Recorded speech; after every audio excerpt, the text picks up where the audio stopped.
Bu Xitoyga yangi flagman SUVsi Leapmotor D19, uzunligi 5,2 metr, BMW X7dan naqd 71 mm uzun. Avtomobil kuzovining ostida 80,3 kWh akkumulyator bor va bu avtomobil YRV avtomobillar orasida eng katta batareyali, tokda esa 500 km masofani bosib o'tadi. Benzin qolmasa muammo bo'lmaydi. Agar quvvat haqida gapiradigan bo'lsak, 3 ta dvigatelli versiyasida 724 ta ot kuchi bor. 0 dan 100 km/s tezligi 3 soniyada tezlasha oladi va bunaqa raqamlar ba'zi sportkarlarda topilmaydi. Eshikni ochib kirasiz, birinchi bergan savolingiz shu bo'ladi. Nimaga havo bu darajada toza?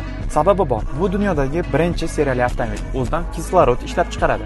Uzoq yo'llarda aniq boshingiz og'rimaydi va charchamaysiz. Tezlik bilan birga texnologiya ham yetarli. 17.3 dyuymli markaziy monitor, 60 dyuymli head-up display, orqada esa 21 dyuymli orqa monitor, undan tashqari atrofingizda 23 ta dinamik ham bor. Va ular bu yo'lda to'xtab qolishmagan. Salonda xolodilnik bor. -5 gradusdan 50 gradusgacha sozlanadi. Uzoq yo'llarda sovuq ichimliklar doim oldingizda. Va bu avtomobillar diskalariga alohida ahamiyat berasizlar. R21 razmerligi hozirgi kunda trendda bo'layotgan Lagan diskalar bilan jihozlangan. Agar kelajagini his qilishga tayyor bo'lsangiz, hoziroq Urban Drive ilovasini yuklab oling va Leapmotor D19 haqida batafsil ma'lumot oling.